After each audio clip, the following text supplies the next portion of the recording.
फोरमायनो सानबाय दि जोंनि जि मोनसे समस्थियाव जि जोङो जोंनि थांखि बा जोंनि जि समस्थियाव जानो सानबाय जोंना स्पष्ट जे 10टा जोंनि उदालगुरि परिपदियाव जोंना 10टा समस्ति दङ बे 10टा समस्तियाव 10टायावबो टिकेट होनायनि लाहार फाहार खालामदों दा बे लाहार फाहार खालामनायाव प्रथम दा आं फैनो हायि कारनानो बेनो जे बुथ माने जिथुनिखि जोंना बुथ थायो बे बुथ लेभेलाव बुथ भेरिफाइ जागासिनो दा भेरिफाइ जानांगौ जोङो माने बायद'मोना केन्दिडेट गोनां बिनि चान्सखौ गैया फिक्सथ' बुंनो हाया माने बायद' नंगौ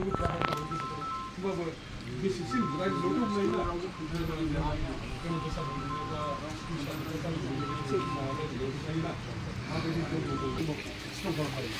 जेनेबा बिजों नांलाय खमलायबाबो मोननै पार्टिजों नांलाय खमलायबाबो जों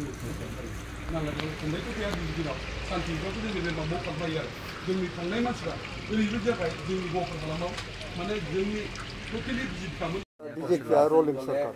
दा रलिं सरकार जानानै आब'आ दा बिटिसि सायख'थिनि बागै मा बुंनो दिनै बिटिसि बिसायख'थिनिखौ आं बेखौनो बुंनो सानो दिनै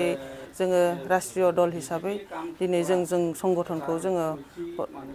मजबुत खालामनो थाखाय जों आगान सुरदों दिनैनिफ्राय जों सिगाङाव फैदोंबाबो दिनै फार्स्ट जोङो संगठननि जिनिखि जों कार्यकर्ता बेजों दिनै जों गुवारै जों सावरायमेल लादों आरो बे सावरायमेल लानायाव जों मेरा बुथ सबसे मजबुत होननाय जोंहा मोनसे भारतीय जनता पार्टीनि मुल मन्त्र दङ बे मुल मन्त्रनि गेजेरजों जोङो दा गाबोननिफ्राय जिहेतु दिनै सावरायमेला जोब्बाय जों गाबोननिफ्राय बुथे बुथे जों हाबनायनि जों परिकल्पना खालामदों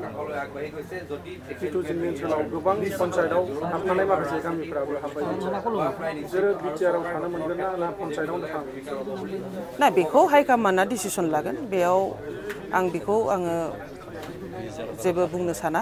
कारन बेनि दायित्वआ जितु हाइकमान्डआसो लागोन दा आंना आङो धनस्रि मण्डलनि सभानेत्री हिसाबै आं संगठनखौ प्रथम मजबुत खालामगोन मजबुत खालामनायनि उनाव